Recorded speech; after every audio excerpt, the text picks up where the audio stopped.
Hello everyone, and welcome to AISC's webinar series, Introduction to Steel Bridge Design. This is session L3, Effects of Curvature and Skew, presented by Dominic Coletti and Ronnie Medlock. Today is October 26, 2017. My name is Christina Harbour, and I am with AISC's Continuing Education Group. I'll be moderating today's presentation. And I want to introduce today's speakers.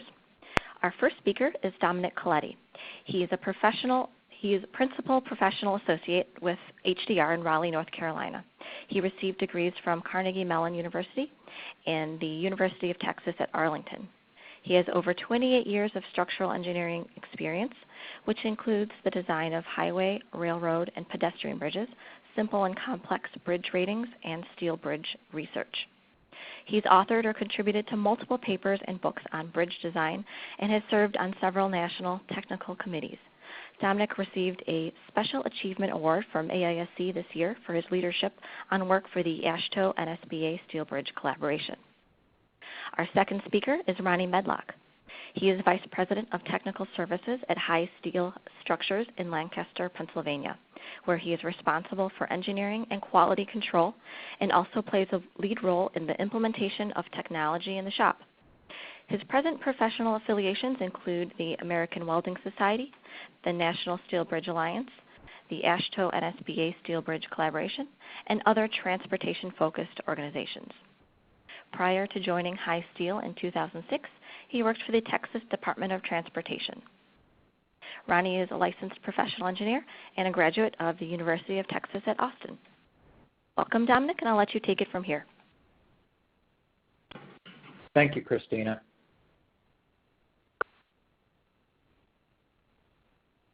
So we're going to go ahead and talk about curved and skewed steel girder bridges today. This is the seventh class in this series. It's the third one in the broadcast series. Here you can see it down on the bottom of this slide, L3, Effects of Curvature and Skew.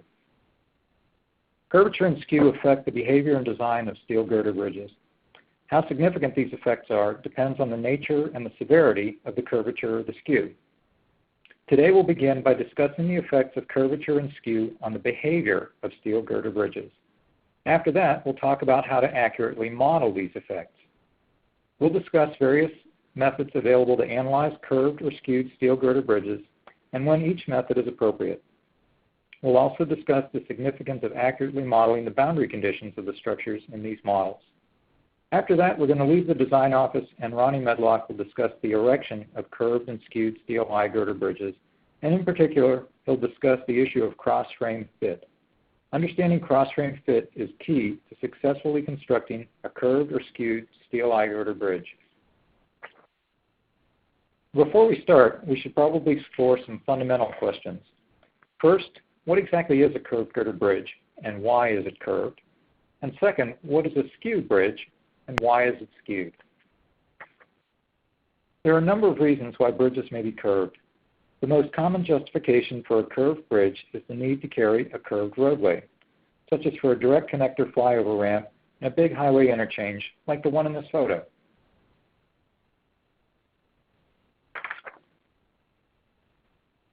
Specifically today, we'll be talking about curved girder bridges, bridges in which the steel plate girders themselves are curved, like the bridges in these photos. Regarding skew, if you watched the recording of one of the earlier classes in this series, you probably remember some discussions about skew. The term skew describes a condition where the angle between the supports and the longitudinal axis of the bridge is something other than 90 degrees. There's a number of reasons why bridges may be skewed, but the most common situation is when one road crosses another road at some angle other than 90 degrees, like the bridge in this photo. Let's go ahead and get started.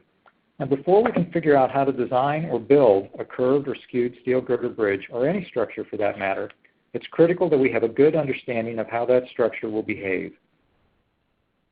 In discussing the behavior of curved or skewed steel girder bridges, we'll begin by reviewing the basics.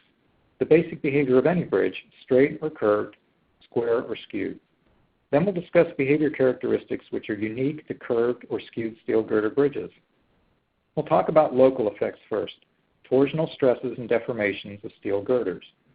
Then we'll talk about the global load shifting that occurs in curved girder bridges. With these pieces in place, we can then talk about flange lateral bending in curved girders. Finally, we'll see how skewed bridges behave and learn that much of our understanding of curved girder bridge behavior can be applied to straight skewed bridges as well. So let's begin with the basics. And by the basics, what I'm talking about is the basic behavior of any beam-type structure under gravity loading: vertical shear, vertical moment, and vertical deflection. Most of us are bridge engineers, so we know all about these behavior characteristics, so I'm not going to belabor them today. But it is important that we mention them, because they are part of the total state of stress and deformation of a curved or skewed steel girder bridge. What we're going to spend more time today discussing is torsion. Torsion is the key behavior characteristic of curved or skewed steel girder bridges. We'll discuss torsional stresses first, and we'll begin by discussing how eye girders respond to torsion. Eye girders are open cross-sections, and as such they have very low St. Bonnot torsional stiffness, and thus eye girders do not experience much St. Bonnot torsional shear flow in response to torsion. Instead, eye girders derive the majority of their torsional stiffness via warping of the cross-section, which in an eye girder cross-section equates to lateral bending of the flanges. In the figure on this slide, we're showing the normal stresses on the cross-section of an eye girder subject to axial load and to bending about all three axes. The warping normal stress, or the flange lateral bending stress, is shown here.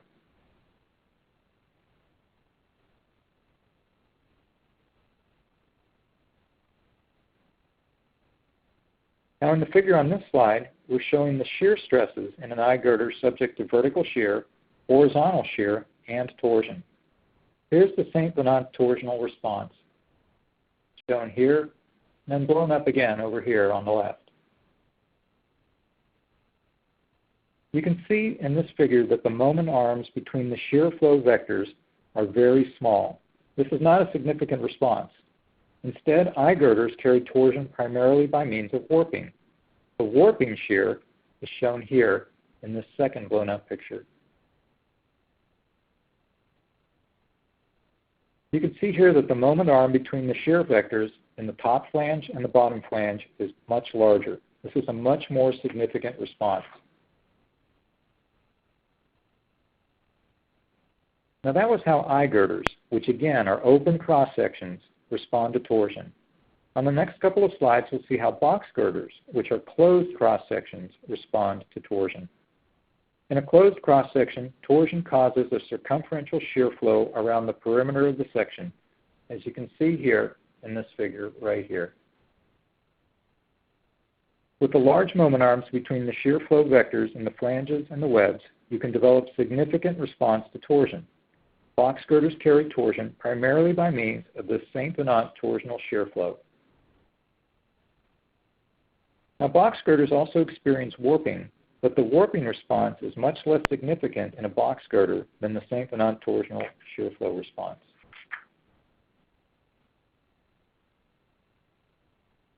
So we've talked a little bit about torsional stresses in eye girders and box girders, and next we're going to talk a little bit about torsional deformations in eye girders.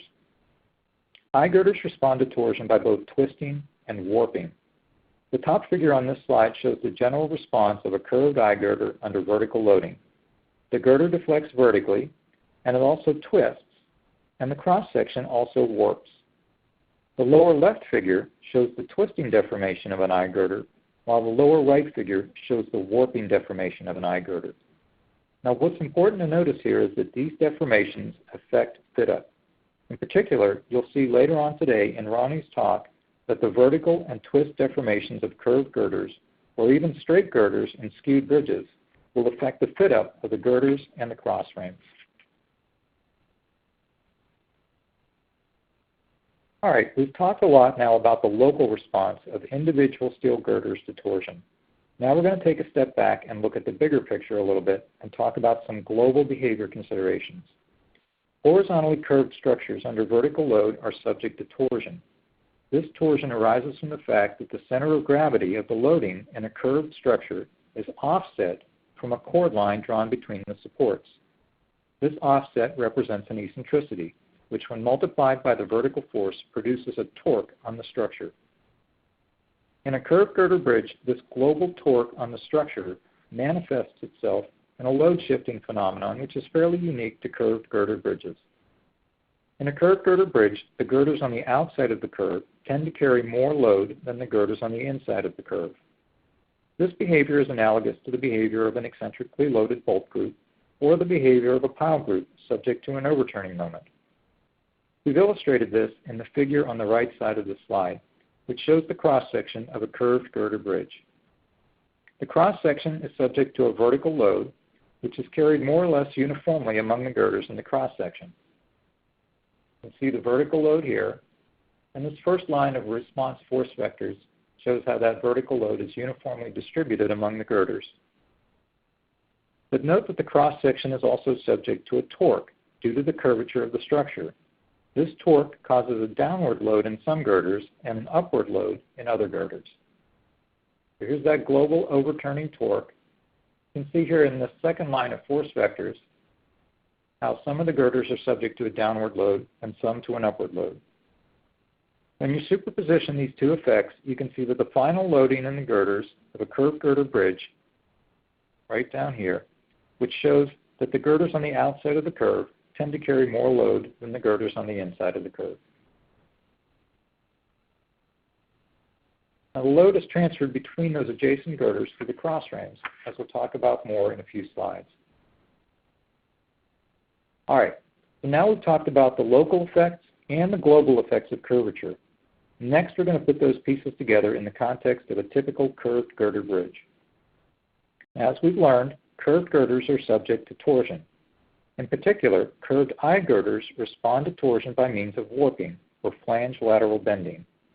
The torsion in an eye girder basically equates to a lateral loading on the top flange in one direction, while the bottom flange is subject to a lateral loading in the other direction. This flange loading is normal to the flange at any given point along the length of the girder. Since the girder is curved, the flange loading is a radial flange loading, as shown in this figure. Now, by statics, you can derive an equation to quantify this radial flange loading. The torque in the girder is calculated as the vertical moment in the girder, m, divided by the radius of curvature, r. The torque can then be broken down into a force couple by dividing by the distance between the flanges, h.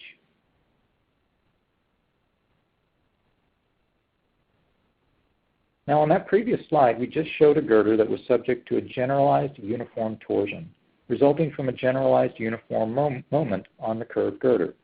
But that's not necessarily a very realistic representation of a curved girder in a real bridge.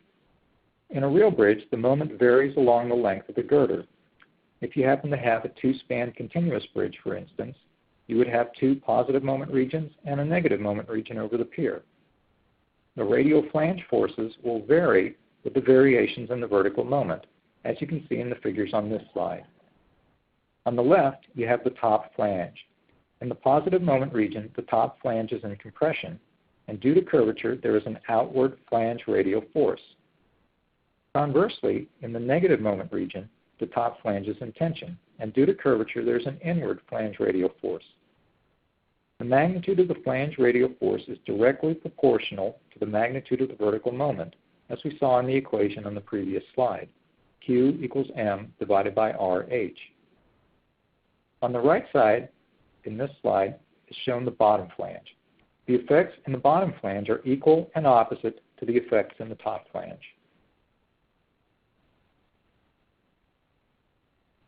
The radial flange loading is a distributed load on the flanges, and the flanges act as beams spanning between the cross frames, which act as supports. The flanges experience flange lateral bending, which must be considered in the design of the girders. Meanwhile, the cross frames are subject to significant loading as well due to these curvature effects. The reaction of the radial flange loading results in the application of horizontal forces on the cross frames, which you can see here marked as H2 and H1.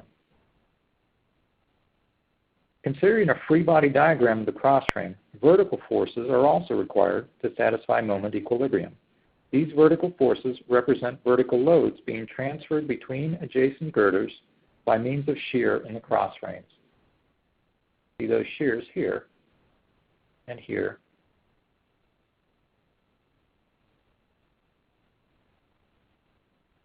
Now let's look at this again, but this time in terms of deflected shapes. It's often helpful to draw deflected shapes of structures to understand the loading in those structures. The top figure on this slide shows a curved girder top flange in a positive moment region, where the top flange is in compression. You can see that the compression in the top flange works to bend the curved flange further outward.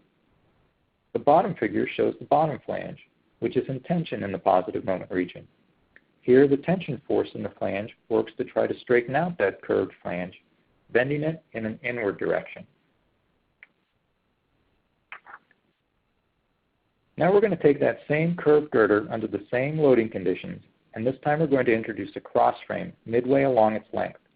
The cross frame restrains the lateral deflection of the flanges caused by the radial flange forces. Now the deflected shape of each flange looks like the deflected shape of a multiple span continuous beam under a distributed load.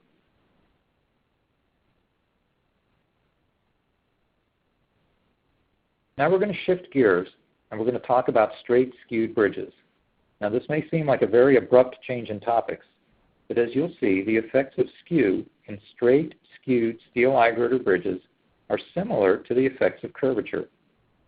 But before I dive too far into the details, let's talk about skew and its effects in general terms. The effects of skew on a steel girder bridge depend on both the magnitude of the skew and also the type of framing.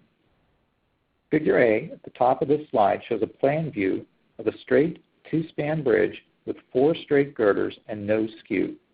Now obviously in this case there will be no effects from skew because the skew here is 0. Figure B, the second figure on this slide, shows the same bridge but with a slight skew, less than 20 degrees, and the cross frames are similarly skewed, parallel to the supports. In a bridge like this, the effects of skew will be slight and generally can be safely neglected. Now the last 2 figures on this slide, figures C and D, show that same two-span 4-girder bridge, but this time with a significant skew. The effects of skew will be more noticeable in these bridges. The cross frames in these 2 bridges are also normal to the girders. That is, they're not skewed. They're not parallel to the supports. In figure C, we've shown a bridge with contiguous cross frames. That is, the cross frames are lined up with each other across the width of the bridge. Figure D shows the same bridge, but this time with a staggered cross frame arrangement. Even though the skew is the same in both figures C and D, these 2 bridges will respond to that skew differently because the framing plans are different.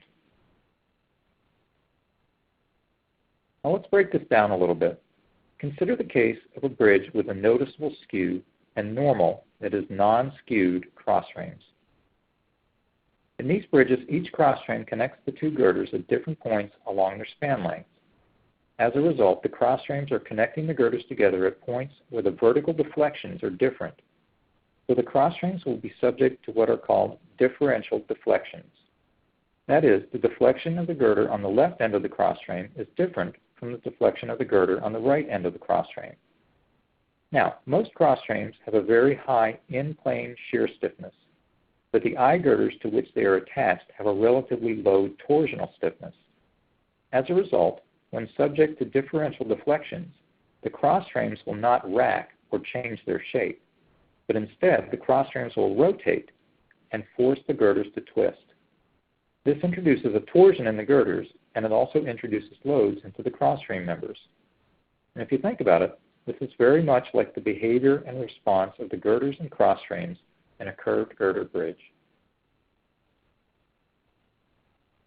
Now you may be thinking, well, okay, maybe I can eliminate that response by orienting the cross frames on the skew, parallel to the supports. Then the cross frames will be connecting the adjacent girders at the same points along the length of the girders, and thus at points where the deflections are essentially the same. That would eliminate the differential deflections, so there wouldn't be any torsion in the girders and no forces in the cross frames, right? Well, unfortunately, no. Things are a little bit more complicated than that.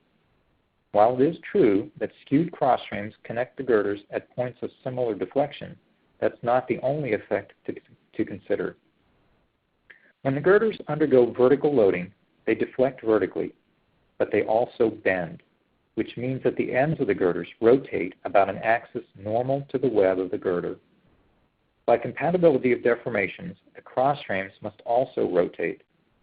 However, since the cross-frames are skewed, and if they try to rotate about the girder's axis of rotation, which is normal to the girder, then the cross-frames would need to rack or deform their shape. But since the cross-frames have a very high in-plane shear stiffness, they're not going to rack, but instead they're going to rotate about their own in-plane axis. As the cross-frames rotate about their own axis, they will force the girders, which are relatively flexible torsionally, to twist. So, whether the cross-frames are skewed or normal to the girders, you'll see girder torsion and associated cross-frame forces in skewed steel eye girder bridges, even though both the girders in themselves and the overall bridge are straight.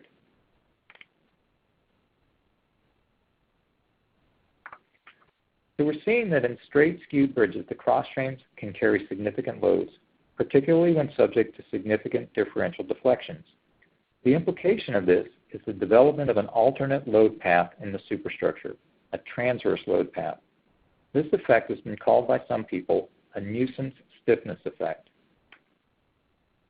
Now, as you all know, loads in structures tend to follow the stiffest, most direct path to the supports. In most bridges, this path is longitudinally through the girders, as you can see here. The load applied here at this blue dot will primarily travel longitudinally along the girders to the supports.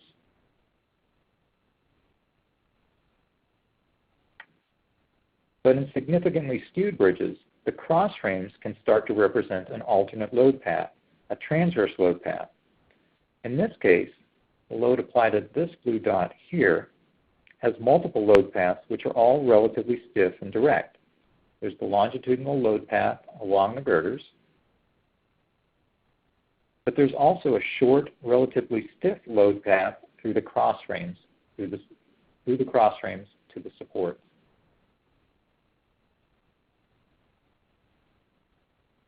The development of this transverse load path can have a significant impact on the design of a noticeably skewed bridge. Shown on this slide is the framing plan for an actual bridge in which this effect was studied. The initial design featured a framing plan with contiguous cross-frames in all the bays. The loads in many of the cross-frames were fairly large, and in response to those large loads, the cross-frames were strengthened. This, of course, made the cross-frames even stiffer so that they attracted more load and had to be strengthened even further. Now, there are ways to deal with this effect. Instead of just repeatedly strengthening more cross-frames, you can selectively omit cross-frames in key locations, or you can use what is called lean-on bracing, where you selectively omit the diagonals in key cross-frames. This allows you to reduce the in-plane shear stiffness of the cross-frames while still providing bracing for the girder flanges. You can see this in the drawings on this slide. In the upper right, you can see that cross-frames have only diagonals in certain bays, while other cross-frames have only a top chord and a bottom chord. The full cross-frames are used only in select locations in the framing plan. This effectively softens the transverse load path, and more load is carried by the girders. Now here's a photo of the bridge that was shown in the framing plan drawings on that previous slide. This bridge meets all the design requirements of AASHTO, and the girders are adequately braced. Removing the diagonals from select cross-frames reduced the loads in all the cross-frames and resulted in a more efficient, more economical design. Okay, and now we have a couple of quiz questions on the material that was just covered. Here's the first question.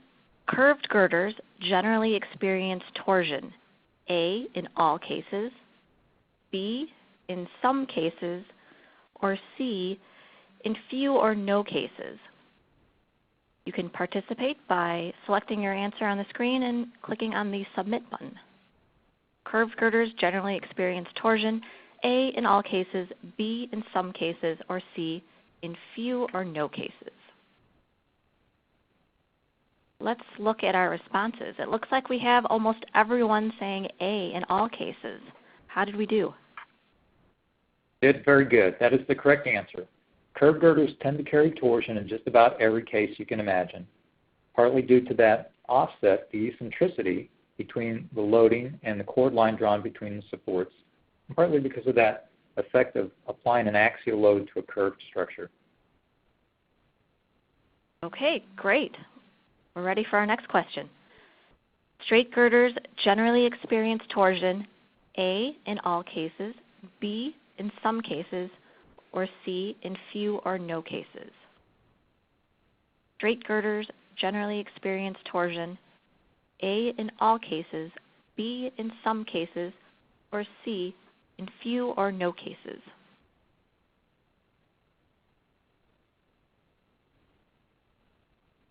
I'll give everyone a few more seconds to select their choice.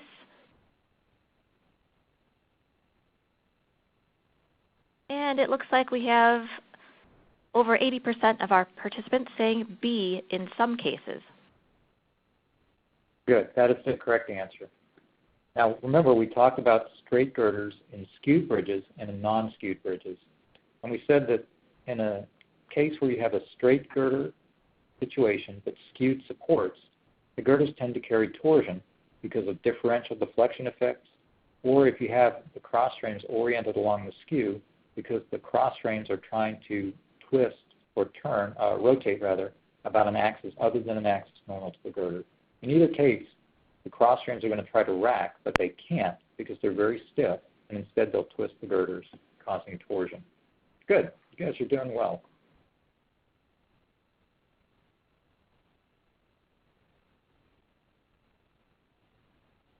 Oops. Okay. So next we're going to spend a little bit of time talking about analysis topics. We've talked so far about the behavior of curved and skewed steel bridges. Hopefully you have a pretty good understanding of that. So now we're ready to go ahead and talk about how to analyze a curved or skewed bridge. In doing this, we're going to include a discussion of 3 different classes of analysis methods, and also a discussion of the importance of correctly modeling boundary conditions. We'll begin by discussing analysis methods. The analysis methods for curved or skewed steel girder bridges generally fall into one of 3 broad categories: 1D analysis methods, 2D analysis methods, and 3D analysis methods. And to relate this to some more general terminology in the AASHTO LRFD bridge design specifications, 2D and 3D analysis methods are typically referred to as refined analysis methods. We're going to talk about each one of these methods over the next few slides. I'd like to frame our discussion in the context of determining when each analysis method may or may not be appropriate, considering the level of modeling refinement, the level of modeling effort, and the amount of output generated. In simple terms, as you advance from 1D to 2D and then to 3D methods, you're generally increasing the level of modeling refinement. But this additional refinement comes with some costs. In general, as you advance from 1 to 2 to 3D methods, the level of modeling effort also increases, as does the amount of output generated, along with the effort that you have to spend processing, sorting, and understanding that output. I've also mentioned on this slide live load modeling as a key issue because it has a significant impact on the complexity of the analysis. Modeling live loads is challenging because live loads are transient loads. A live load on a bridge occurs in a myriad number of positions and combinations of positions across the length and width of the bridge. All of the possible loading scenarios need to be considered. Now, there are 2 primary ways to handle live load modeling for bridge structures. One way is to run multiple live load cases, potentially hundreds or thousands of cases. For each live load case, the analysis results for all key members are calculated. This generates a huge pool of numbers, which are then used to develop the force envelopes for various members in the structure. A much more efficient and elegant solution is to use an influence surface approach, in which the loading positions producing the most critical maximum and minimum structural responses in any given structural element are found by integration of the influence surface.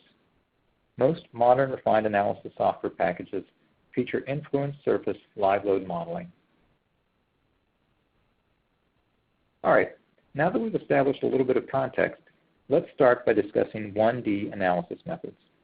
These are also sometimes called the approximate analysis methods, as opposed to the 2D and 3D methods, which we mentioned are called the refined analysis methods. The approximate analysis methods actually comprise a number of different methods, including the line girder plus factors method, the V-load method, and the M/R method. Keep in mind that these are approximate analysis methods and are generally not used for final design, but they are useful for preliminary design, for sanity checking of more complicated analyses, and for developing a better understanding of how these types of structures behave and how to analyze them correctly. The line girder plus factors method is a very simplistic approach to evaluating curved girder bridges. Here, you first run an analysis of an equivalent straight girder using your favorite line girder analysis method, perhaps NSBA's Simon program, for example. Then you factor up the results using some simple factors which reflect the effects of curvature. These factors can be found in sources such as the graphs shown here, which are taken from the FHWA's Curved Girder Workshop Manual from way back in 1976. Now, one step up from the line girder plus factors method for a curved steel eye girder bridge is the V-load method. The V-load method was originally developed in the 1960s, and as we mentioned earlier in our talk today, the V-loads that we're talking about are the shears and the cross frames. The V-load method is a statics-based method and can be performed entirely by means of hand calculations, or it can be programmed for solution by a computer. The analogous method for curved steel box girders is the M/R method, originally published in 1970. The M/R method is also a statics-based analysis method where you solve the free body diagram of a curved box girder. Theoretically, the M/R method can be performed iteratively to solve for multiple girder systems, but it takes some pretty cumbersome calculations to do so.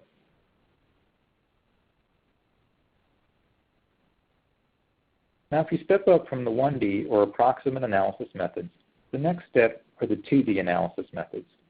Today, we're going to specifically talk about two different 2D analysis methods. First, 2D grid analysis, and then next, 2D plate and eccentric beam analysis. These are both finite element analysis methods. In the 2D grid analysis, you are modeling the bridge using a two-dimensional array of nodes and line elements. The girders are modeled using line elements, the diaphragms or the cross frames are modeled using line elements, and the deck is effectively modeled in strips, either using line elements or as modifications to the section properties of the girder or cross frame line elements. In a 2D grid analysis, live load distribution is generally accomplished using empirical live load distribution factors, such as those published in the AASHTO LRFD Bridge Design Specifications. Now, a variant of 2D grid analysis is what is called 2D plate and eccentric beam modeling. In a 2D plate and eccentric beam model, you'll still model the girders and the cross frames using that two-dimensional array of nodes and line elements. But in this case, you'll model the deck separately using a series of plate-type elements offset from the level of the girder and cross frame elements. In a 2D plate and eccentric beam model, live load distribution is generally accomplished by the model via analysis of relative stiffness. Thus, a 2D plate and eccentric beam model is generally a more refined model than a 2D grid model. Now, the 2D analysis methods offer a number of advantages, including simpler modeling and less modeling effort. In addition, some people find it easier to understand the results of a 2D analysis model. They're more comfortable thinking of girder shears and girder moments rather than flange and web forces and stresses. Finally, there are a number of computer tools that help automate 2D analysis modeling, including several commercial software packages that will build and run a 2D model for you and perform many of the code checks on the girders.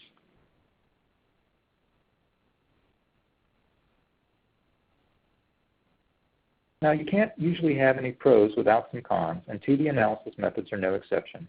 There are several disadvantages associated with 2D analysis modeling. First, many contemporary 2D analysis packages inaccurately model the torsional stiffness of the eye girders. They consider only the St. Bernard torsional stiffness and don't consider the working stiffness. As we learned earlier today, I-girders carry torsion primarily by means of warping, so ignoring the warping stiffness can lead to significant inaccuracies in a 2D analysis. In addition, most contemporary 2D analysis methods make a lot of simplifying assumptions when they try to model the stiffness of truss-type cross-frames using a single line element. And also, for 2D grid models in particular, a lot of simplifying assumptions must be made when modeling the deck and distributing live load. Taking all of this into consideration, you're left wondering if the 2D analysis is accurate enough for the given bridge that you may be designing. As a result of some of these concerns, many designers avoid the use of 2D analysis methods when designing bridges with significant curvature or skew, deep girders, very long spans, or variable depth girders.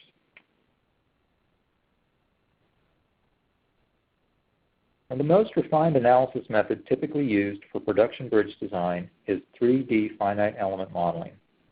In a 3D analysis model, you're explicitly modeling all the pieces and parts of the bridge. The flanges are modeled using beam or plate type elements. The webs are modeled using plate or shell type elements. The diaphragms or the cross frames and any other bracing members are modeled using truss or plate type elements as appropriate. And the deck is modeled using solid or plate type elements. Since you've explicitly modeled the stiffness of all the various parts of the bridge in a very refined way, a 3D analysis model represents a very rigorous analysis of your bridge. In addition, since all those pieces and parts are explicitly modeled, you can get direct analysis results for any element. For instance, if you want to know the forces in the top chord of a given crossframe, you can go to the model and get direct analysis results for that particular member. As a result, a 3D analysis provides a very refined picture of the behavior of a given bridge, and theoretically, that level of refinement provides a higher level of accuracy. However, a 3D analysis model is also a very complex and complicated model. It generally takes a lot more effort to build, run, debug, and post-process a 3D analysis model. And the model you build is a very complicated model, and as we all know, the more complicated an analysis is, the greater the chances that you may inadvertently introduce some errors into that analysis, and the harder it is to identify and correct those errors. Also, some designers find 3D analysis results to be less intuitive. They have more trouble visualizing the meaning of flange and web forces and stresses instead of girder shears and girder bending moments. All of this leads to the question, is the greater refinement provided by a 3D analysis model worth all the extra effort it takes to build, run, post-process, and understand that model? Now, with regard to limitations, there are realistically no limitations to the type or complexity of bridges that can be modeled using 3D analysis methods. The limitations really come down more to the time and budget that you have available to perform a 3D analysis and your own comfort in dealing with a more complex analysis model. So which analysis method should you use? The answer, unfortunately, is it depends. It depends on the complexity of the bridge, the time and money you have available to perform the analysis, and your own comfort level with various analysis methods. We don't have enough time today to talk about this in full detail, but I can point you to 3 excellent references. First is NCHRP Report 725. This report documents a research project in which 70 different bridges were studied and analyzed using 1D, 2D, and 3D analysis methods. The research team compared the results of all those different analysis methods and was able to prepare a scorecard which gave you the relative accuracy of each one of those analysis methods with the bridges grouped by their geometric complexity. Second is the AASHTO NSBA Steel Bridge Collaboration's Guideline Document G13.1, Guidelines for Steel Girder Bridge Analysis. It's a fairly comprehensive document that covers a lot of different topics related to the analysis of steel girder bridges, and as a bonus, it includes that scorecard from NCHRP Report 725, which shows you the relative accuracy of the different analysis methods. Finally, there's the FHWA's Manual of Refined Analysis. Now, this is a very comprehensive document that goes into great detail about refined analysis methods, how to build the models, the specifics of each of the modeling elements, and so forth, and it includes full numerical design examples for comparison. Right now it's listed as a draft document, but that's only because they're still working on the second volume. Once they complete Volume 2, they'll issue both of those first and second volumes as final reports. Okay, and here is our next quiz question. What is an appropriate analysis method for the final design of a straight two-span bridge with 150-foot and 150-foot spans and a 12-degree skew? A, line girder analysis. B, line girder plus factors analysis. C, a 2D grid. Or D, answers A and B. Or E, answers A and C. What is an appropriate analysis method for the final design of a straight two-span bridge with 150-foot and 150-foot spans and a 12-degree skew?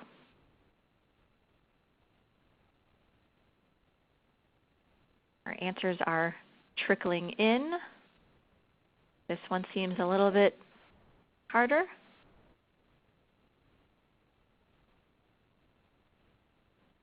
Okay, Dominic, it looks like we've kind of got a split, but answers B and E seem to be the most popular. That's okay. I made this question a little bit trickier than the other ones just to make sure everybody was still awake right after lunch. The correct answer here is E. And if you think about it and look at all the pieces and parts of this question, it'll start to make some more sense. And there are a lot of parts to this. That's what makes it a little bit trickier. We said it's a straight bridge with straight girders, two spans, which isn't really all that pertinent, but it helps to place it into context, and a 12-degree skew. So you have a straight girder bridge with a fairly minor or fairly small skew, only 12 degrees. Now, we mentioned earlier in the presentation today that for a bridge with a very slight skew like that, the effects of skew could generally be safely neglected. In that case, you could probably use answer A, a line girder analysis. But there's no reason to limit yourself to that. If you wanted to perform a more refined analysis, you could. And the most appropriate refined analysis for a straight skewed bridge, next step up from a line girder, would be a 2D grid analysis. So the correct answer would be A and C, which is answer E. A little bit tricky. The line girder plus factors analysis methods that we talked about are primarily approximate methods for curved girder bridges, because the factors that you're adding on are factors that account for the effects of curvature. Didn't mean to be mean, but I just wanted to make sure everybody was thinking this all the way through.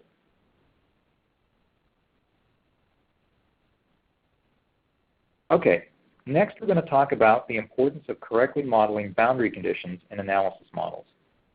We'll start with a simple review of beam behavior and the differences between free and fixed bearings, also known as rollers versus pins. On this slide, you'll see some simple beams.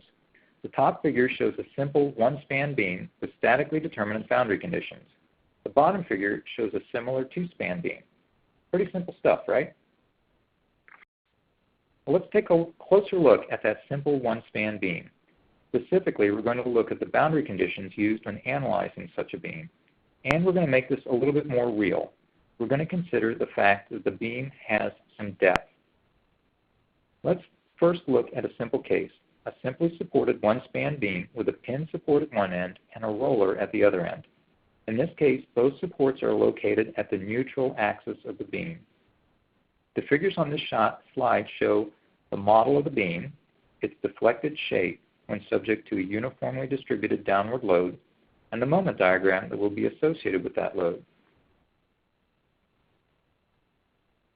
Now let's move those supports from the neutral axis down to the bottom flange. We still have a pin at one end and a roller at the other end. The moment diagram is the same, as you would expect. The deflected shape is similar to what we saw in the previous slide, but in this case, we've actually moved the diagram a little bit to the right. We've actually made that roller roll a little bit. Remember, the bottom flange is in tension in this case, and it is elongating. And since the supports are at the bottom flange and the left end of the bottom flange is pinned and cannot move, all the movement of the bottom flange has to occur at the right end where we have a roller. All right, now let's change the supports. This time we're going to have two pinned supports, no more rollers. but we're going to locate those supports back at the neutral axis of the beam again. Your statics professor in college would tell you that this beam is technically statically indeterminate, but you can see that the moment diagram is the same as we've previously seen for the statically determinate beam, and the deflected shape is also the same. That's because we've located the supports at the neutral axis. There's no stress at the neutral axis, so there's no elongation or contraction at the neutral axis, just like the case of a simply supported beam with a pin and a roller at the neutral axis. With no stress and no elongation there, having pins at both ends doesn't restrain the structure for the loading that we've applied. Now let's move those two pins down to the bottom flange. Wait a minute, things look a little bit different now, don't they? The deflected shape is very different, and so is the moment diagram. In fact, this beam is now behaving in a manner similar to a rigid frame. We have the same span length, the same loading, but the supports are located down below the neutral axis of the beam, similar to where the supports might be located in a rigid frame or in an actual bridge structure. Now you can see some reverse curvature in the deflected shape, and now you can see both positive and negative moments in the beam. Now you might be saying, okay, that's nice. Thanks for the refresher on statics, but what does that have to do with bridge modeling? Let's look at a case of 2D bridge modeling. Specifically, let's consider two cases, a 2D grid model versus a 2D plate and eccentric beam model. In a 2D grid analysis, or in any simplified beam analysis, the depth of the structure is not explicitly considered in the analysis model. That means that you've effectively modeled everything at the neutral axis of the structure. In that case, changing from fixed to free supports, that is, changing from pins to rollers, may not affect the results of the analysis at all. Look at the two sets of figures on the left side of this slide. These are similar to the cases that we first looked at a few slides back. But what if you have a 2D plate and eccentric beam analysis? Remember, in a 2D plate and eccentric beam analysis, you model the deck as offset from the girders or the cross frames. That is to say, you've taken a step to start considering the depth of the structure. Now when you change the support from free to fixed, from a roller to a pin, it will affect the behavior of the model and thus affects the results of the analysis. Look at the figures on the right side of this slide. Over here. Notice how the deflected shape and the moment diagrams are different. Because we've added depth to that structure and moved the supports down to the bottom flange, we've effectively provided some restraint here for this case, which will develop a little bit of negative moment at the ends. So how significant is this? Well, it depends on the nature of the bridge, on its geometry, and on its configuration. Now, here are the results of the study done on a production design project. In this case, the designers took a look at a fairly simple curved steel plate girder bridge with two spans of 225 foot each. They analyzed the bridge using a 2D plate and eccentric beam model, and they changed the end supports from fixed bearings to guided bearings. That is, they changed the end supports from pins to rollers. The composite moments and the composite dead load deflections varied by as much as 5%, while the composite live load deflections varied by as much as 31%. Now don't take these numbers too far out of context. They're just a single example of a particular bridge with particular geometry. But they give you some frame of reference, some feel for what the order of magnitude of these effects might be.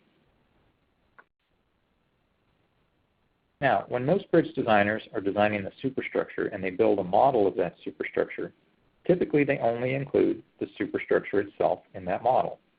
They model boundary conditions at the bearings, and they assume that the substructure is rigid and that it does not need to be included in the model.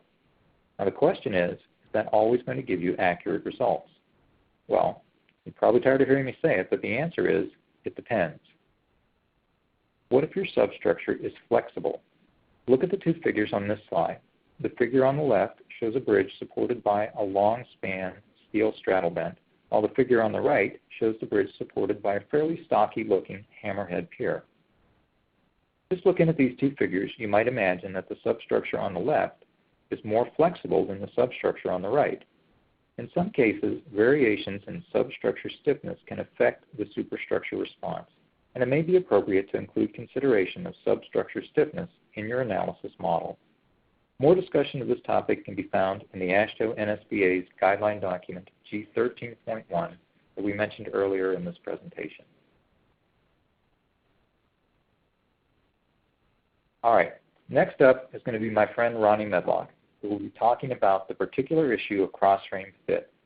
We're going to leave the design office now and enter the real world. I know you're going to be in good hands with Ronnie. I've known him for nearly 20 years, and we've often bounced questions off each other. I'd really encourage you to do the same.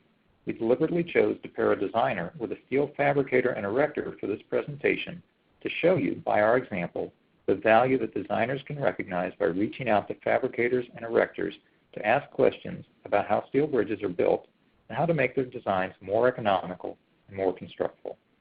With that, I'm going to turn things over to Ronnie. All right. Thanks, Dominique. It's very good to know that I'm in the real world. I appreciate that. I live in a fantasy world, in my ivory tower. It sounds like a good place. As Dominique said, I'll go into detail about fit. Fit is a concept that's been associated with bridges always. And as I talk about it, you'll see that if you're not familiar with it. But it's something that's gotten more attention more recently, and you'll understand why as we go through. So I think the most important thing to take back from this section is an understanding of just how is fit handled in girder bridges, and also what are those right fit conditions to choose for girder bridges. When you're making that choice and thinking about fit, let's see. Okay. These are some of the things that will come into play. And what I'll be talking about is, first of all, what is fit? Also, what are differential deflections? Dominique spoke about that. I'll go back into it again, make sure it's understood. What are typical fit conditions? These are the three typical. And then what is the impact of fit on the girder bridges, with emphasis on the straight skewed and the curved. So what is fit? And why do we need to pay attention to it? The important thing to recognize with fit is that as bridges deflect, the relationship of the parts of the bridge to each other changes. Almost always. For straight, simple span bridges, that's not the case. Of course, not that many of our bridges are straight, simple span. Anything that's more complex than that will have some change in parts. The first time that I encountered this concept was in a truss bridge discussion, not long after I got into the bridge world. And some people I was with were talking about, well, what's the best way to build a truss? Force fit or not? And I had no idea. Well, what are they talking about? Force fit. I had learned it's better not to force things. So I thought, well, that doesn't sound like the right idea. I had no idea what they were talking about. Of course, if you've worked in truss, and of course by now I understand, with a truss, as with any bridge, when you put it together and before you put the deck on, it's at one condition.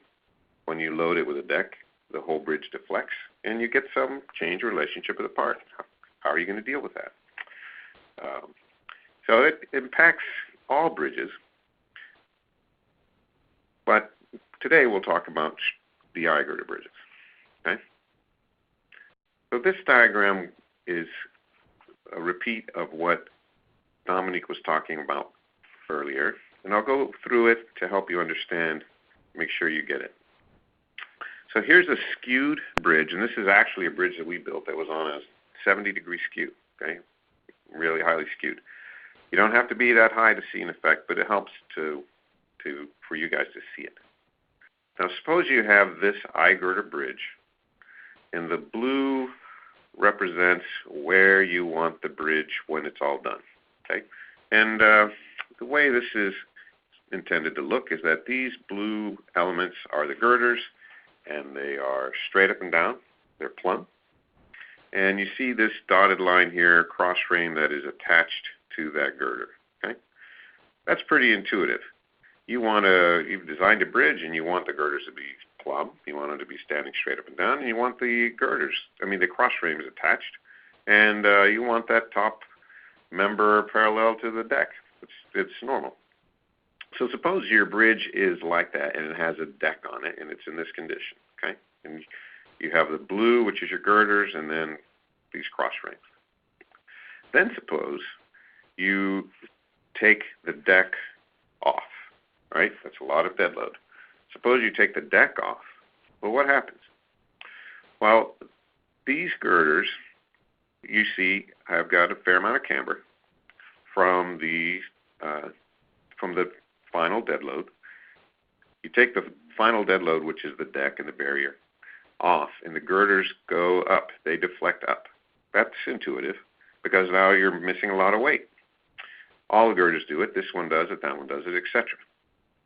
But recognize what happens here where your cross frame was attached. When the girders go up, the frame goes up with it. But of course, this girder at this cross frame location does not go up as much as this one. And it's obvious why. These girders are offset by the skew. They have, in this picture, they have the same camber. But at this point, the amount they go up is different. That's that differential deflection that Dominic was talking about. So you have a cross frame that's attached there. When the girder goes up, what happens with the frame? Well, it wants to go up too, but it's going up a different amount. So what's going to happen? Well, one of two things can happen. One, the cross frame can distort. It can distort to accommodate that new shape where you have a different elevation at either side. But that's not actually what happens because the cross frame is very stiff, as Dominic described. So what actually happens is that cross frame maintains its stiffness and twists the girder. So as the girder undeflects, the cross frames are attached to it and it lays over. So this is the layover effect that occurs on skewed straight bridges. So I just reverse engineer it, taking the deck off. If you're building a bridge that is detailed to full dead load fit, in other words, detailed, such that it fits when it's finished, then the girders have no choice but to be laying over before the deck is placed. And in fact, the construction method for this is to force the girders together, typically with something like a come-along. And it actually doesn't take much force for most of these bridges to tie them together with your frames. You build them like this, and then when you put the deck, the girders deflect, the frames rotate, and the girders come back to plumb. Okay? That is if you detail to full dead load fit or final fit. Alternately, what you could do is detail the frames such that they fit the girders before you put the deck on. That's called steel dead load fit. Of course, if you do that, then when you put the concrete or the deck on, then you still are going to get that differential deflection, some final twist. Right? So this whole discussion here is to help you understand just why you get this layover and why fit can matter. What's going on? You have a differential deflection, and the relationship of the frame and girder is changing as you add load. Something to recognize again is just how flexible girders are. Okay, so in this picture, this is an incident that happened some years ago on a different bridge, not one of ours, as it happens. But the erector needed a few more frames than he had, and when he released the girders, they laid over. Okay. Notice how much the girder twisted along its length and how readily it did. Of course, this was a problem, but the contractor came back out, got his cranes, lifted them up, added frames, the welds were inspected, everything was fine, fortunately. But I use this example just to show you how flexible the girder is. I emphasize that because I've been in discussions with folks about skewed bridges, and when they don't understand that the that layover comes from the flexibility in the girders, and they think perhaps it's in the connections, or maybe we should leave the bolts loose or full-size holes between the frames and the girders. Now, the flexibility in the straight skewed bridge, or whether it's skewed or not, comes from the girder. Emphasize, though, that curved bridges are stiffer.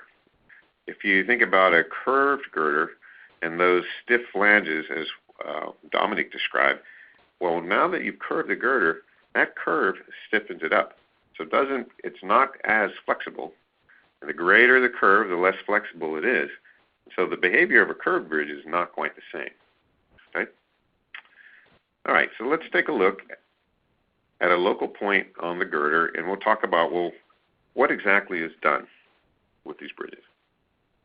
So now I've idealized that same point that we were looking at.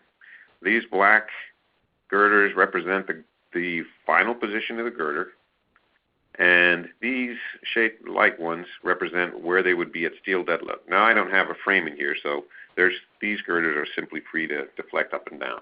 Okay? And what you see is what I talked about before. There's a differential deflection at this point. Okay? And this is what it is. If you take a look at these various framing plans, you'll see that they all have differential deflections. These red boxes are piers. Of course, these are girders and then cross frames. And these are all actual bridges. Notice that all of them will have some level of differential deflection because the girders deflect differently. So, for example, in this bridge, this girder is longer than this one, which is longer than that one, which is longer than that one. So, of course, this girder will deflect more than that one, etc. Similarly, this situation, where this girder is longer than that one, etc., it will deflect more. So at each point, you'll have a difference, you'll have a differential deflection. Similarly with this bridge, and similarly with this bridge. Now this one is interesting because we're continuous over these piers. In this bay, this girder is shorter than this one. Well, I should say that the span is shorter. Okay? But here, these spans are rather similar, right? So the fact that there's a curve also speaks to a shorter girder. But actually, these skewed piers keep these very similar. Not so much over here. So these are very typical framing plans from modern bridges. And this is part of why, people raise a question about, well, why is fit an issue now? Years ago, we weren't building bridges this way. We were building bridges that were much simpler, much smaller spans, etc. But now that we're taking advantage of what we could do with welded plate girders, we're seeing these other effects. It's not a problem. We simply need to understand them. So back to what is done. The fit condition, a fit condition has to be chosen on a bridge. How is it manifested? So here's how a fabricator will build a bridge that is detailed to total dead load fit. In other words, fit when all the loads are present. So I told you the black girders represent the position of a girder at the end when everything's loaded. And so if that's the case, then the cross frame will be detailed to fit in that condition. So the fabricator, when a bridge is called for total dead load fit or final fit, fabricator simply lays out and builds the frame to fit this condition. It doesn't necessarily fit in that steel dead load condition, of course. We may have some twist effect or what have you, but we know it will fit to that final condition, and that's what was called on that bridge. Conversely, if that same bridge is called for steel dead load fit, then the fabricator will say, okay, I know where steel dead load fit is.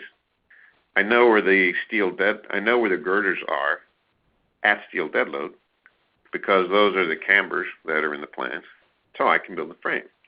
That does bring up another point to emphasize. Fabricators and contractors, erectors, don't know how the bridges will deflect or how much. Their intuition will give them some idea, but the amount of deflection that the bridge is built to is based on the cambers that are in the plans. So in this bridge, if the girder is built to steel dead load fit, we as fabricators know, okay, at this point, this is where the girders are supposed to be relative to each other, which we see from the camber information. So we build the cross frame to fit there. It's very straightforward. What will happen under dead loads later? Well, that depends. If it's a straight bridge, and we'll have some final layover, perhaps. If it's a curved bridge, it may not be quite the same, and we'll touch on that. But the thing to understand here, and it's what I emphasized at the beginning, is the way that the fit is manifested in a I-girder bridge is a fabricator lays out to those cambers that are shown in the plan, if it's steel dead load fit or final or full dead load fit, or even, and I don't show it, no load. If no load fit is called for, of course the girders are up here at no load. They're not under their own weight. That shape can be accommodated as well. Okay? All right. So next, let's talk about a little bit of vocabulary. Fit conditions. Okay. Useful here, avoid, and then a description. No load fit is pretty straightforward. Now this column here is there because it's different lingo that's used. Fabricators tend to speak of fit as erected or final fit. Designers may talk about it in terms of no load fit or steel dead load fit. No load fit or fully cambered means that the cross frames are detailed such that they'll fit when the girders are in the no load condition. Similarly, steel dead load fit means that the cross frames are detailed to fit such that they'll fit when the girders are erected and under the weight of the steel only, just as I described in those diagrams. And similarly, total dead load fit or final fit means that cross frames are detailed such that they fit when the girders are erected and all dead loads are present. There's also this other language that I encourage you to avoid. That's plumb. Another way this is sometimes considered is, on a steel I-girder bridge, say a skewed one, if you detail for steel dead load, then the girders will be plumb at erection. If you detail for total dead load fit, then they'll be plumb at final. I don't care for that language because there's always a question, well, how plumb is plumb? Yeah. Whereas if you consider detailing to one or the other fit conditions, that's very straightforward. The bridges can be detailed to fit steel dead load or total dead load or no load. So I recommend avoiding communicating the fit condition by talking about when it should be plumb. So just what is done, okay? What in an I-girder bridge, what is typical? Hundreds of bridges are built every year. What fit conditions are used? Here's some basics. First of all, I told you that the manifestation of the fit is in the detailing of the frame and how the frame connects to the girder. We do that as fabricators, and we will follow the plans. If the plans say use full dead load fit or final fit or erected fit, we'll do so. That's very straightforward.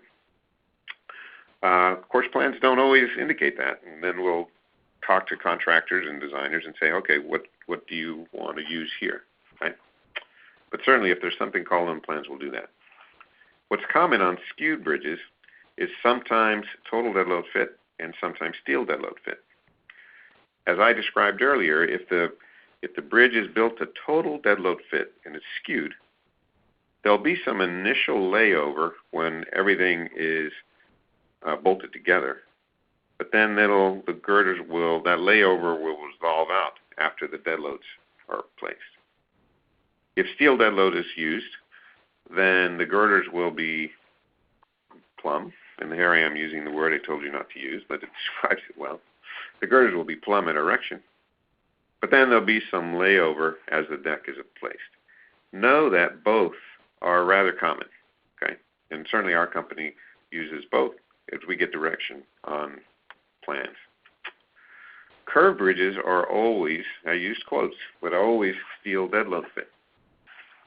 With a skewed bridge, you can use a total dead load fit and count on the final dead loads to bring the girders to a more or less plumb condition. But that doesn't always happen with curved bridges. Of course, when we say curved, the first question needs to be, well, how curved? You might have a very, very large radius, and it's really going to behave like a straight bridge. Or you might have a very small radius. The smaller the radius, the more the girder stiffens up. The best practice for a curved bridge is to use that steel dead load fit, and that is what we typically see. Not always, but sometimes. For complex bridges, other types, we'll often see steel dead load fit or even no load fit. The other thing to remember, if you're not aware of it, is AASHTO says the engineer should designate the fit condition. And AASHTO wants that because, as Dominique reflected, there are loads, especially on a curved bridge, that could be in place due to how the bridge is fit up.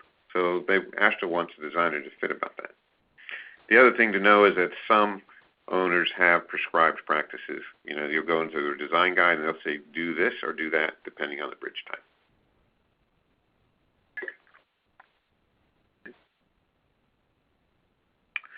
So when you're making that choice, what should you be thinking about? What are the factors? The most important is you want to achieve erection. You want the bridge detailed so that you can get that steel together out in the field, right? The next thing to think about is, well, you want to think about your bearing rotation and the demands on the bearings. Of course, if you have girders that are laying over and coming back to plumb or starting plumb and laying over, you're going to have some rotation there. So you need to be thinking about that. Also, if you think about how the girders are moving as the dead loads are applied, and as Dominique told you, not only is there a layover, but there's also a rotation at the end of these skewed bridges. You need to think about how the joints are going to align, and also how the bearings are going to play out. Are they going to move like you think they might move, especially if you're using a guided bearing? The other thing to think about when you're making your fit decision on curved bridges is you may want to limit the magnitude of attitude locked-in dead load force effects. This is something that came to light during the NCHRP research that was conducted on curved bridges, and Dominic spoke to that study. They discovered that you can get additive effects when you erect a curved steel bridge. So that's something else to think about, and I'll touch on that again in just a minute. Okay, so there was a document published in August of 2014 by NSBA, Skewed and Curved Eye Girder Bridge Fit. I was co-author on this document, and as we were developing it, I was surprised that there was not anything else in the literature about this published, nothing that we as co-authors could find, and yet it's an important effect. So this document will be very helpful to you if you're facing a decision on a skewed bridge, skewed eye girder bridge, or a curved one. Okay. So these are the recommended fit conditions. So this table first is straight eye girder bridge, or slightly curved. If your bridge is square, you're not going to have differential deflections, and it really doesn't matter which fit condition you use. If your bridge is skewed, only as much as greater than 20 degrees, but with an I sub S less than 0.3, you could use total dead load fit or steel dead load fit. I sub S is a factor that accounts for the stiffness of the bridge overall, and it figures in the width of the girder spacing, the amount of skew, and also the length. Of course, the length is on the denominator. The longer your bridge, the more flexibility it has. So considering this factor and whether or not it's skewed, then you can use total dead load fit or steel dead load fit. And that's what I've been describing in terms of how those behave.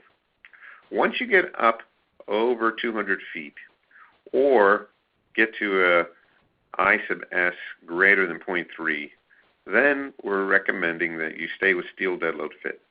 You can use total dead load fit, but steel dead load fit is recommended.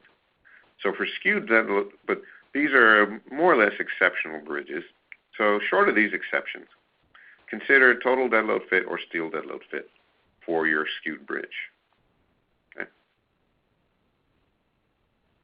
Now, when you erect a skewed girder bridge, there's going to be a manifestation depending on whether you make these choices, steel dead load fit or full dead load fit, and we've touched on them a little bit first. If you use steel dead load fit, then the steel tends to go together readily because the fit condition is there to accommodate the steel dead load. When you pick up your girders, that's where the girders are. They're under their own weight. And you do have that plumb condition at erection.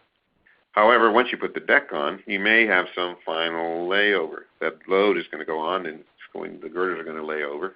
Or depending on how the deck is cast, you might lock in some loads there. If you go to deep full dead load fit, then you'll, on a skewed bridge, you may have to force the girders together, as we described, maybe with a come along. They'll be laying over before you pour the deck, but then they'll come to plumb, generally plumb, in the final condition. I use quotes because there are other constraints that could come to play, especially the deck pouring sequence. Again, if a contractor pours in part of the span on a heavily skewed bridge and the concrete sets up, well, you'll be locking in an intermediate condition. So that has to be considered, regardless of the condition you use. So now let's talk about the recommendations for curved bridges.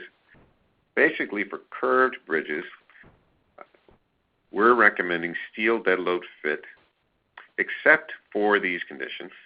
So first I'll talk about these. Steel dead load fit, as I mentioned, with curved girders, they don't deflect as easily, and they don't twist as easily as a straight girder. So you want to be sure it's prudent not to try to detail for final fit, because depending on how stiff they are, including their radius, if you were to target final dead load fit and expect them to twist back, that might not happen. There have actually been bridges that were attempted to be built where the girders and the framing said full dead load fit on a very skewed bridge, and it couldn't get there because the reason is the framing truly fits once all loads are present. So you can avoid that condition by using steel dead load fit. Once you get up to very long spans, over 250 feet, then we recommend no load fit. And as I mentioned earlier, what you're trying to avoid is the accumulation of those forces. So for those longer spans, you want to go to no load fit, although steel dead load is acceptable.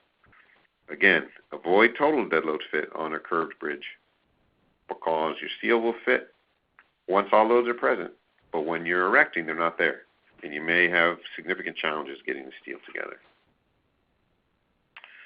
Okay, so in terms of what the erection of a curved girder bridge, if it was detailed to steel dead load fit, that's what's normal. The steel is under its own weight, and it tends to go together readily. If it's detailed to total dead load fit, it might work, depending on how stiff the bridge is, but it may not. And detailed to no load fit, that might be something you want to consider for those very long spans. Okay? Okay, we have a couple more audience participation questions for you guys. Here's the question. What fit conditions are recommended for straight skewed bridges? A, total dead load fit, B, steel dead load fit, or C, no load fit? What fit conditions are recommended for straight skewed bridges? A, total dead load fit, B, steel dead load fit, or C, no load fit?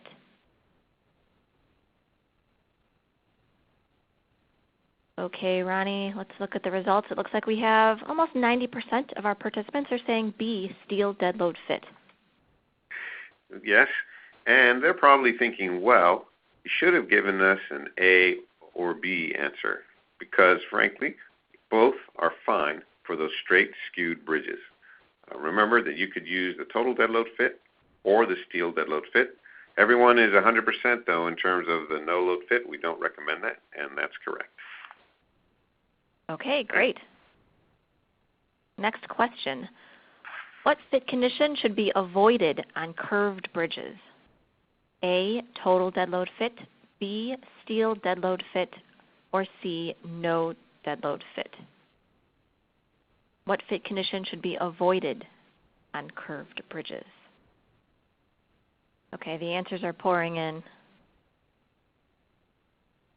Yes, and everyone choosing people are on track. One of the most important things to remember when you're making your fit decisions is to avoid the total dead load fit on a curved bridge, especially for one with a sharper radius, a stiffer bridge. Good answers. Okay, I'll let you finish up. Okay, and we are completed. We went over, Dominique started with behavior considerations for curvature and skew, and then we discussed analysis topics, both the analysis methods and the boundary conditions. And finally, I wrapped up with a description of fit and fit conditions to consider. Okay, that's great. Thank you, Ronnie. And now we will move on to questions from our audience. And I will start with some questions that were related to the first part of the presentation. Just as a reminder, if you have not yet sent in your questions, you can still do so. Just send them through the chat. The first question, could you provide some suggestions on commercial 3D finite element analysis software? I'll go ahead and take that one, Christine. I'm going to answer this in a couple of different parts. First is just the general finite element analysis programs, the programs that you're probably all familiar with, LARSA, CSI Bridge or SAP 2000, MIDAS, Lucis, STAD. There's probably others that I'm not remembering. All of those can build a general finite element analysis model. A number of those programs have some front-end software that will help you with bridge modeling. They're specifically set up for you to input some parameters, and then it'll produce a lot of the model for you so that you can tell it, I have a girder spacing of X and a deck thickness of whatever, and it'll build a lot of the model for you up front. I think LARSA, CSI Bridge, MIDAS, a lot of those programs have those kind of features. When it comes to actually doing the code checks on the girders and the cross frames at the tail end, things are a little bit more limited. There are a few programs that are specific 3D finite element bridge design programs. I think Leap Bridge has been marketing a program recently. Some of the other packages have different capabilities in that regard. There are also a lot of 2D grid analysis and plate and eccentric beam programs out there. What I'd caution you is when you evaluate any of those programs, make sure you understand exactly what the model is that it's building, how it works, what assumptions it's making. And there's ways to do that. There are guidelines in a number of the industry documents that will help you with some of the questions that you should be asking, some of the things that you should be investigating.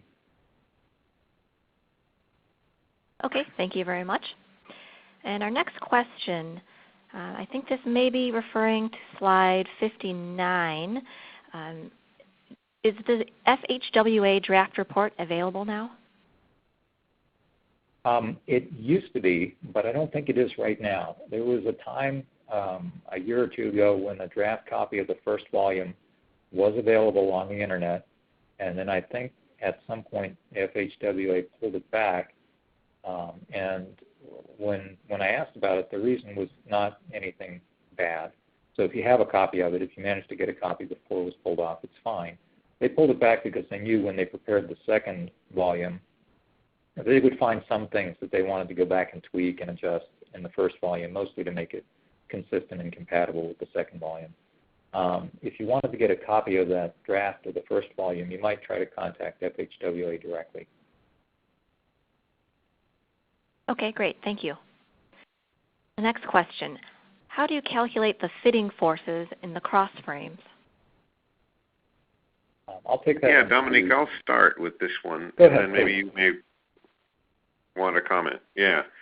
So if I assume the question is relating to those straight skewed bridges where you've decided to use full dead load fit, and you'll have to pull the frames together, girders and frames together, and have them rotate back to plumb.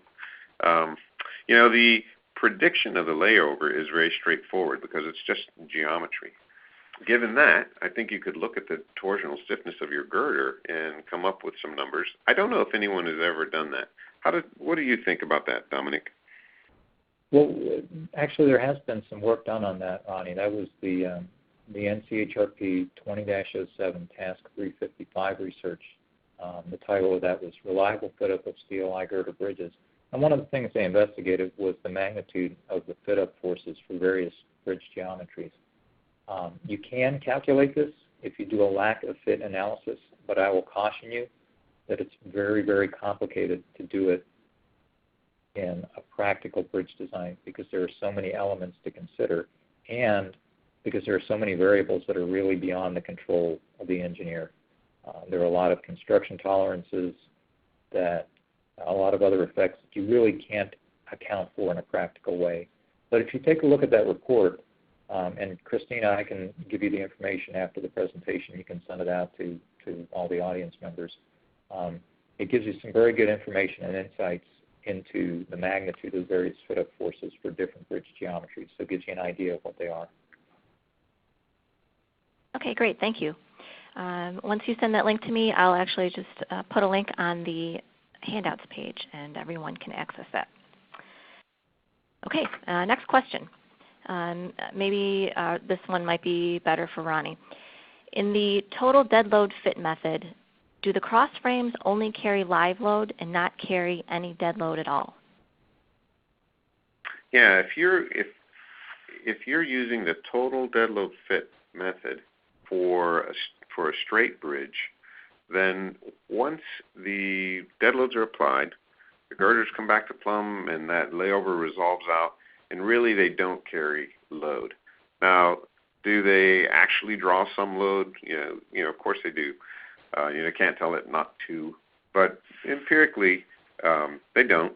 And in fact, if you wanted, you could remove frames once you have your deck in place. Of course, you may not want to do it because later you may be redecking, and you also, why go up there and mess with that? But you could. Now on a curb bridge, yes, they do carry live load.